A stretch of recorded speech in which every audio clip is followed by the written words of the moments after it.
저의 선교단체 선배 중에 이기섭이라고 하는 작가가 있습니다. 이분은 여성이신데 그분이 여셀장으로 셀 모임을 섬길 때에 있었던 일들을 이제 기록한 것을 봤습니다. 자기 셀 안에는 온갖 세상 고통이 있었다는 것입니다. 폭력, 도박, 알코올 중독, 미혼모, 이혼, 재혼의 그런 문제, 암, 우울증, 각종 문제를 가진 그런 사람들을 셀원들로 섬겼는데 그 중에 한 엄마를 소개합니다. 이 엄마는 알코올 중독이었습니다. 술만 먹으면 애들을 야구방망이로 때리는 것입니다.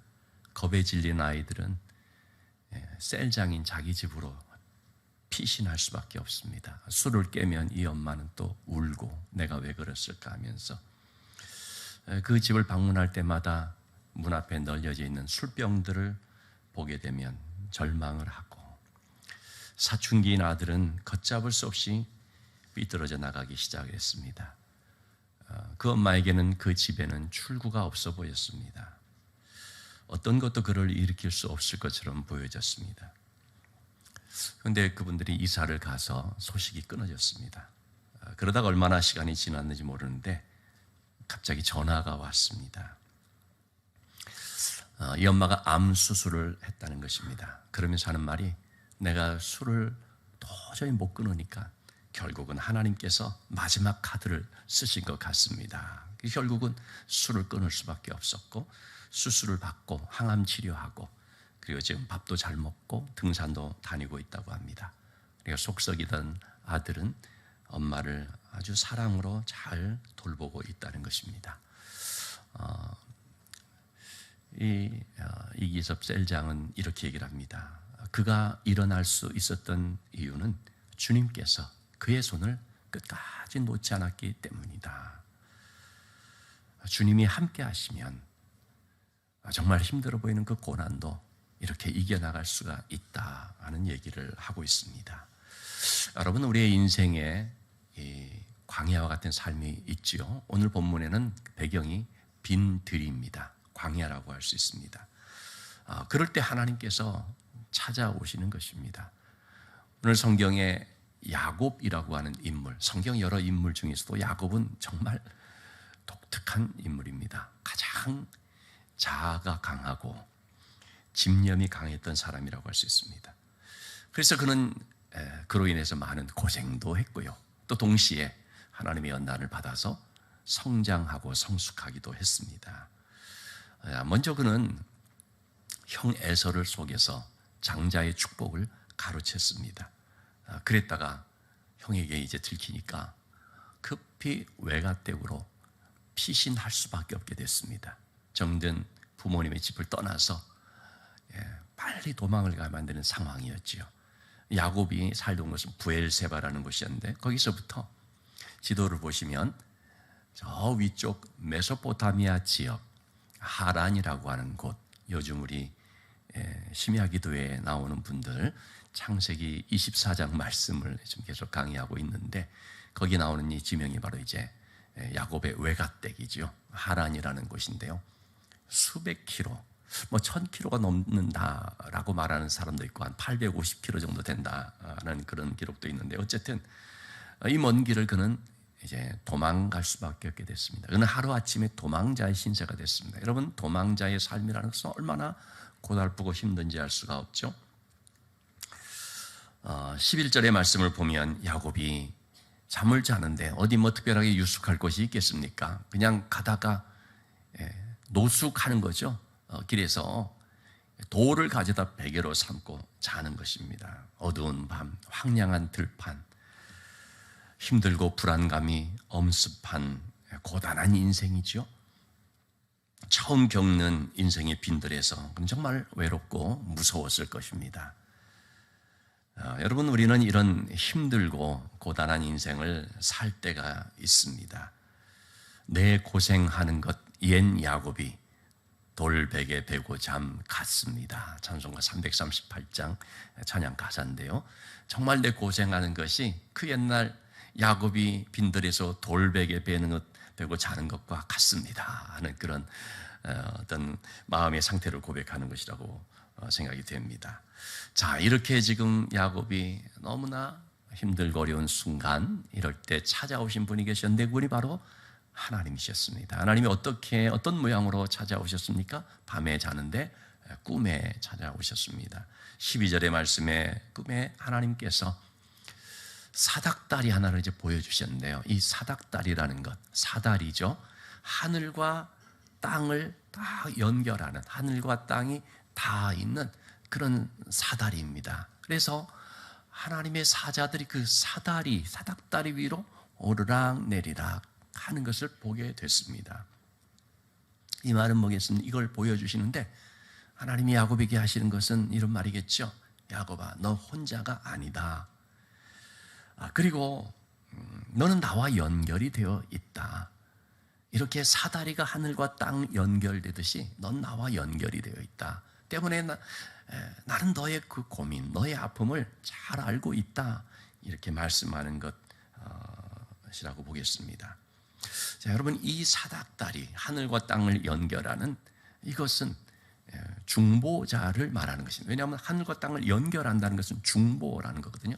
이 중보자가 누굽니까? 예수님이죠. 그래서 야곱은 이미 이 중보자의 개념을 미리 맛본 것입니다. 이렇게 하늘과 땅을 연결하는 중보자가 있다.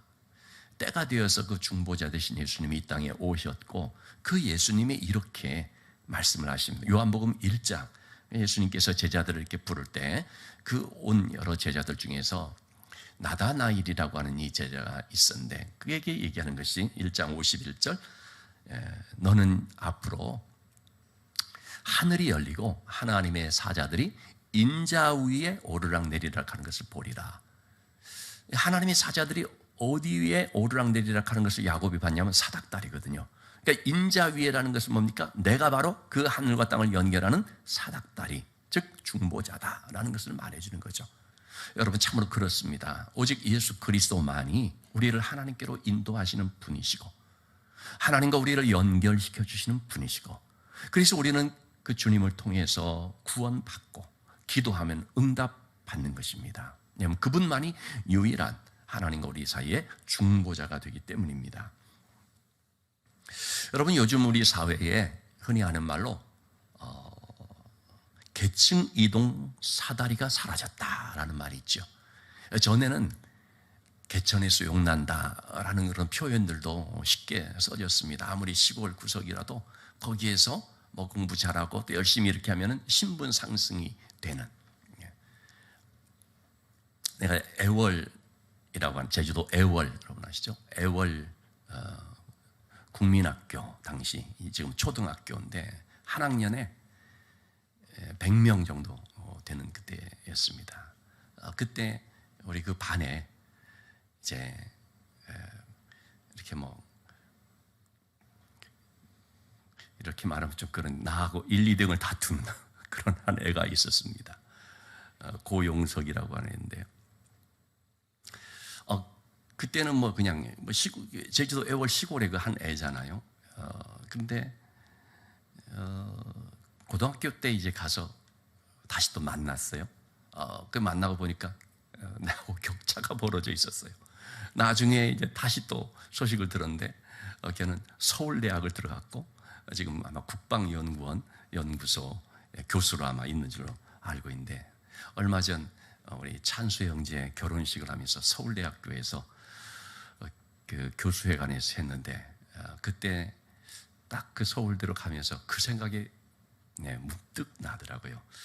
그 친구 어떻게 하고 있을까? 근데 참 예전에는요, 이렇게 시골, 제주도 시골 같은 그런 데서도 공부 잘하면 서울대학도 가서 이렇게 아주 신분이 바뀌어지고 하는 일들이 참 많이 있었는데, 요즘은요, 이 계층 이동 사다리가 사라졌다, 부러졌다, 아무리 노력해도 흙수저 하는 말들이 많이 지금 횡행하고 있지요.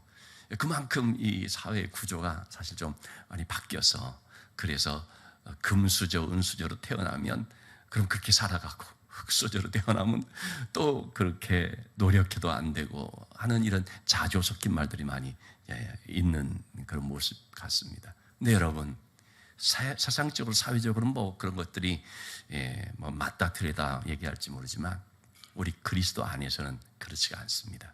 우리에게는요 이 사다리가 있습니다. 어떤 사다리입니까? 예수 그리스도라고 하는 하나님과 우리를 연결해주는 중보자 되시는 사다리입니다. 그러면 예수 그리스도를 만나면 우리의 신분이 바뀌느냐?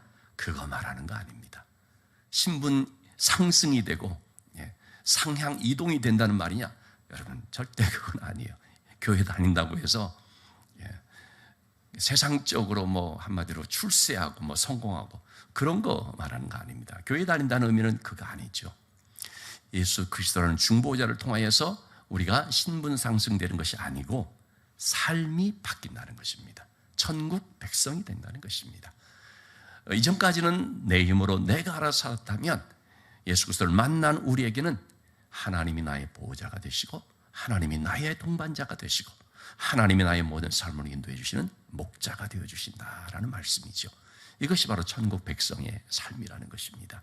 그것은 오직 중보자 되신 예수 그리스도를 통하여서만 이루어지는 것이죠. 하나님께서 야곱에게 이렇게 말씀을 해 주셨습니다. 13절 14절의 말씀인데요. 나는 너의 조부 할아버지 아브라함의 하나님이다. 너의 아버지인 이삭의 하나님이다.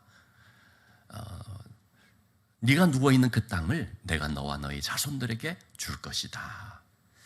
자, 여러분 이 말은 뭐겠습니까? 하나님은 언약 안에 있는 분이다 하는 것을 말해줍니다. 하나님이 야곱의 할아버지인 아브라함과 아버지인 이삭과 언약을 맺었습니다. 약속을 맺었습니다. 여러분 여기서 아브라함의 하나님, 이삭의 하나님이라는 뜻은 족보를 가지고 말하는 것이 아닙니다. 너희 집안 혈통, 그것, 너희 집안의 종교의 하나님, 그 뜻이 아닙니다. 아브라함하고 하나님이 언약을 맺었거든요. 너의 자손을 내가 복되게 하리라. 이삭을 통해서 하나님이 또 언약을 맺었거든요. 그래서 하나님이 나는 너의 조부, 너의 아버지 하나님이라는 것은 언약을 기억하고 있고 그 언약을 성실하고 신실하게 잘 지금 실행하는 바로 그 신실하신 하나님이 너의 하나님이다 하는 것을 말씀해 주는 거죠. 그래서 하나님께서 그 아브라함과 맺었던 언약, 이삭과 맺었던 언약, 너의 자손을 창대케 하고 네가 지금 있는 너희들이 있는 그곳을 너희들의 자손들에게 주리라. 네가 있는 그 땅을 너에게 주리라. 이 언약을 맺었는데 그 얘기를 지금 하나님이 야곱에게 하고 있는 거죠. 내가 그 언약을 기억하고 있다. 내가 그 언약을 반드시 이루는데 너를 통해서 이룰 것이다 라고 하나님이 야곱에게 말씀해 주셨습니다. 여러분 지금 야곱은 도망가는 신세거든요. 그런데 하나님께서 야곱에게 하신 말씀 뭡니까? 네가 지금 겉으로 보면 도망자 신세처럼 보일지 모르지만 사실은 너는 지금 언약 안에 있는 삶이야.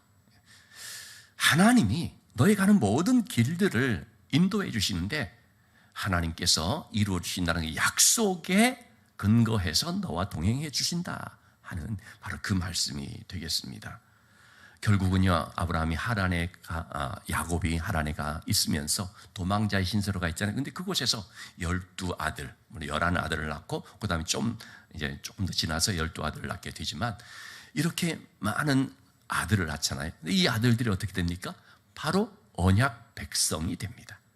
야곱의 12아들이 바로 12지파가 되어서 야곱의 이름인 이스라엘이라는 이름을 자기들의 민족과 나라의 이름으로 갖게 되죠. 그러니까 하나님께서 야곱에게 하신 약속을 그대로 이루어 주신 셈이죠. 바로 그 말씀을 지금 하나님이 야곱을 찾아와서 하고 있는데 처음으로 야곱에게 한 말이었습니다. 그러니까 야곱은 하나님을 처음 만난 것입니다. 야곱은 하나님에 대해서 들었죠. 집안에서 들었죠. 우리 집은 하나님을 믿는 집이야.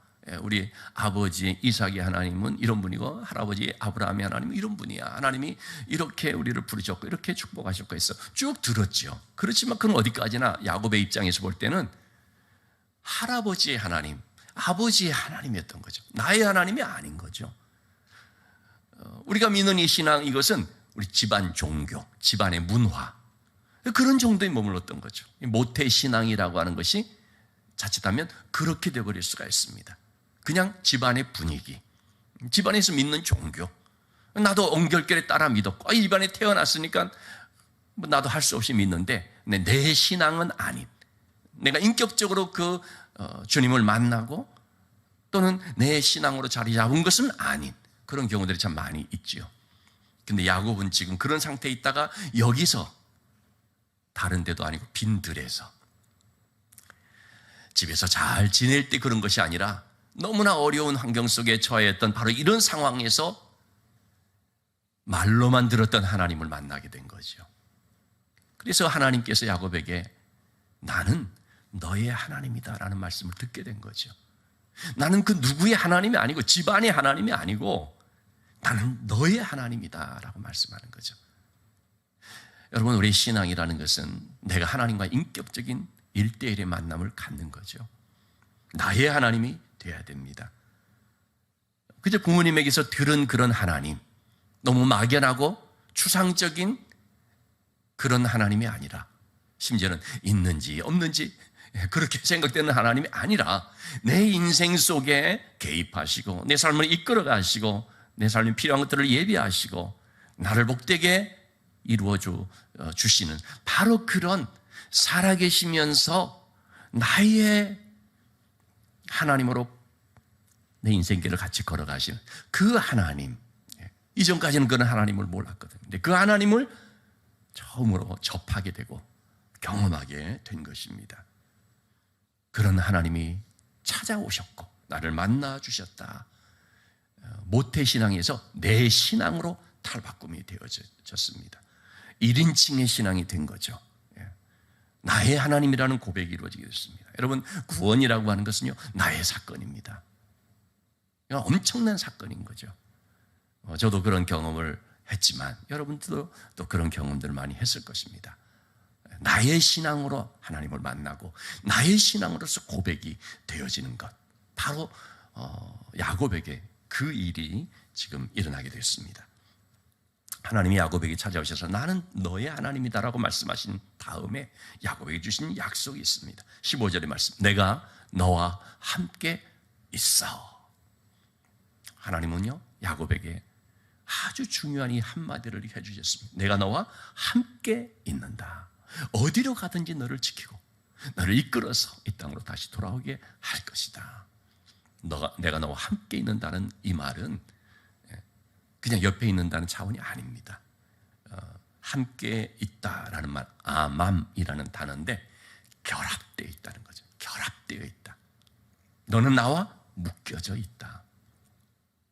이것이 바로 하나님이 함께 하시고 동행하신다는 의미가 되겠습니다. 여러분, 하나님이 함께 하시면 우리는 약한 데서 강하게 됩니다.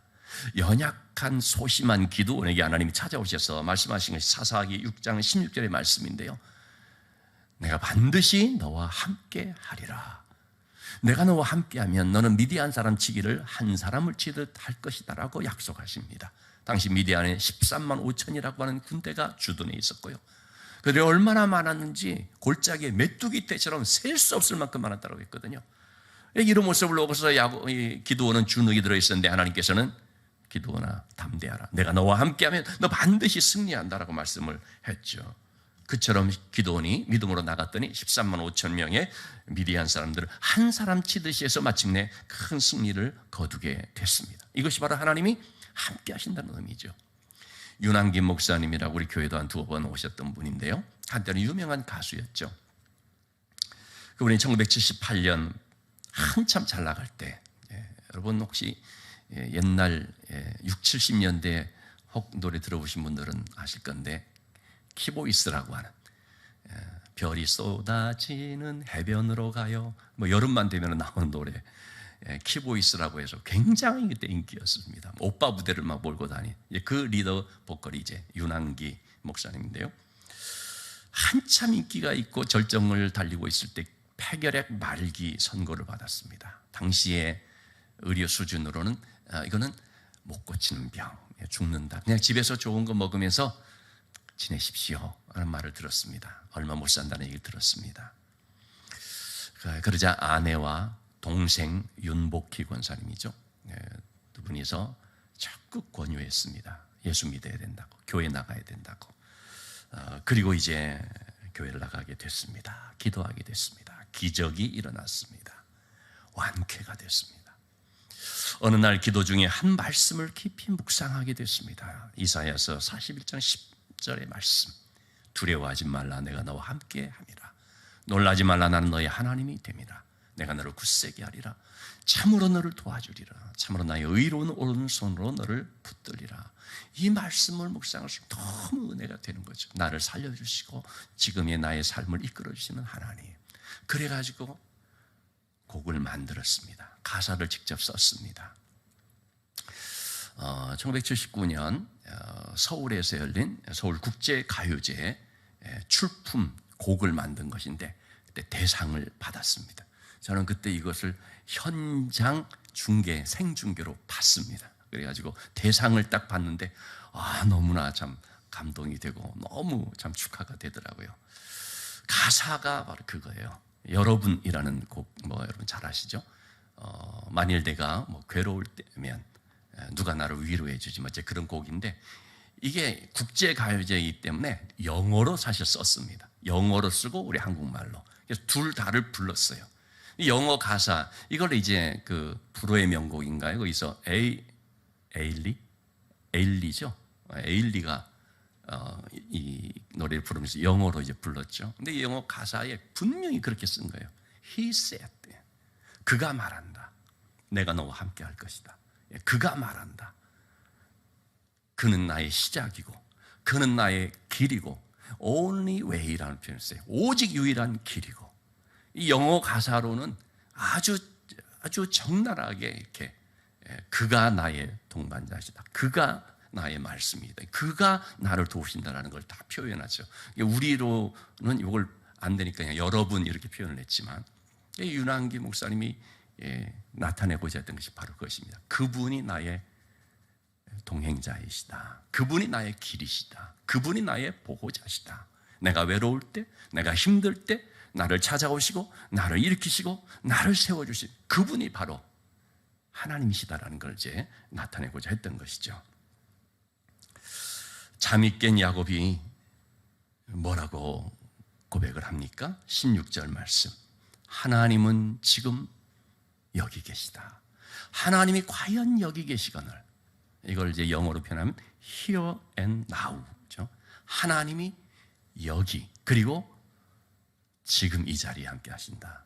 여러분, 이 말은 야곱이요, 어떻게 오다 보니까 빈 들에 왔는데 하나님이 이 동네에 있네, 그 뜻이 아닙니다. 하나님이 지금 가장 힘든 나의 삶의 자리에 함께하고 있다. 하나님은 지금 빈들에도 있지만 내가 또 가면 바로 거기 계시고.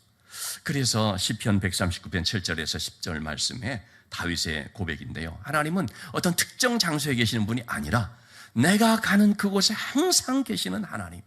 내가 때로는 하늘 높이 올라간다 할지라도 거기 계시고, 수월에다가 깊은 그런 어둠의 자리에 내 자리가 펼쳐질지라도 거기 계시고, 내가 새벽 날개를 치며 바다 끝에 가서 거한다 할지라도 거기서 주의 손이 나를 인도하시고 주의 오른손이 나를 붙드시나이다. 여러분, 이것이 뭡니까?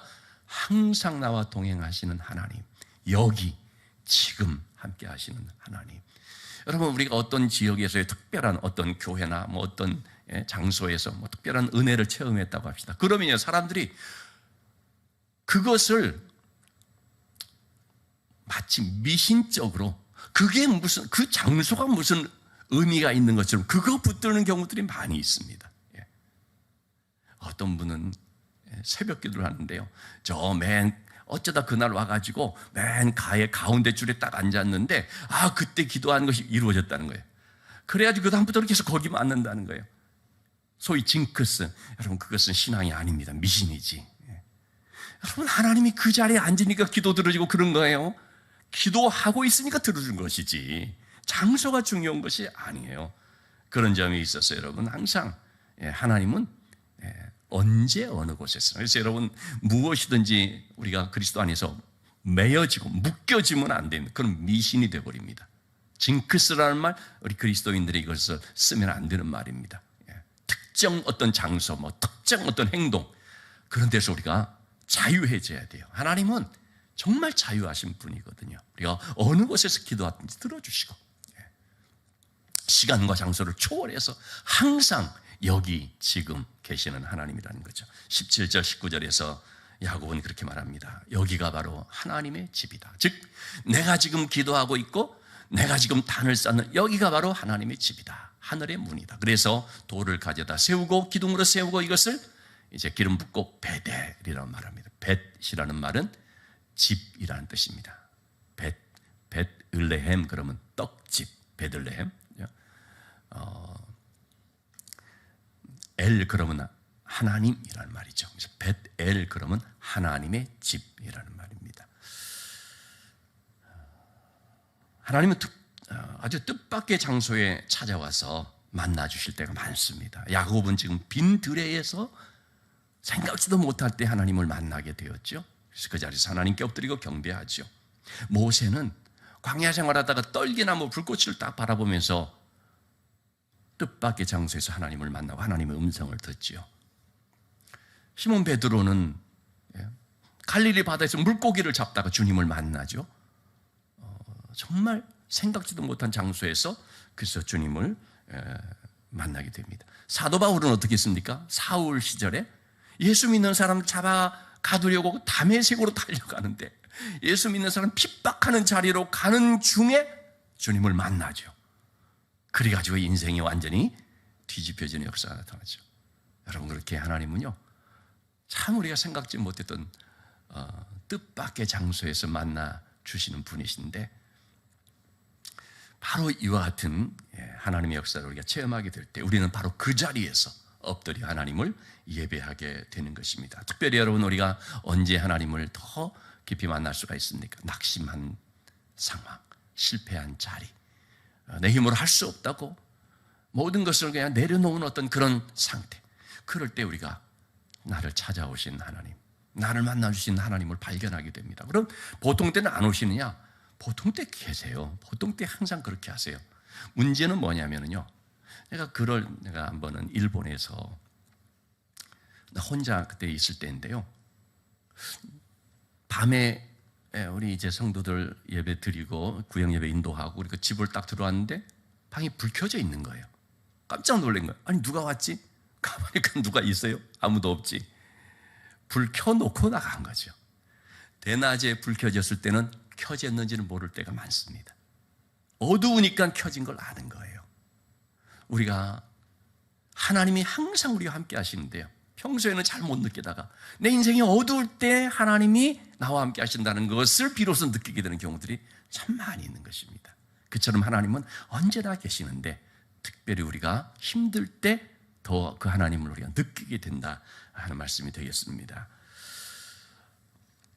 장소가 중요한 것이 아니다 말씀을 드렸죠. 근데 사람들은 그것을 신성시하는 경우들이 있습니다. 돌베개, 이게 지금 스코틀랜드 에딘버러 박물관에 있다고 합니다. 사실 야곱이 그때 무슨 광야에서 배웠던 돌베개겠습니까?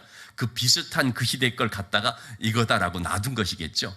근데 여러분 이게 아무것도 아닌데 사람들은 이런 걸 갖다 놓으면요 뭔가가 되는 것처럼 막 신성시 여기고 의미 부여라고 하는데 여러분 이런 게 중요한 게 아닌 거죠. 돌베개가 무슨 중요하겠어요? 하나님의 말씀이 중요한 거죠. 하나님께서 나와 함께 하신다는 그 말씀을 의지하는 믿음이 우리에게 중요한 것입니다.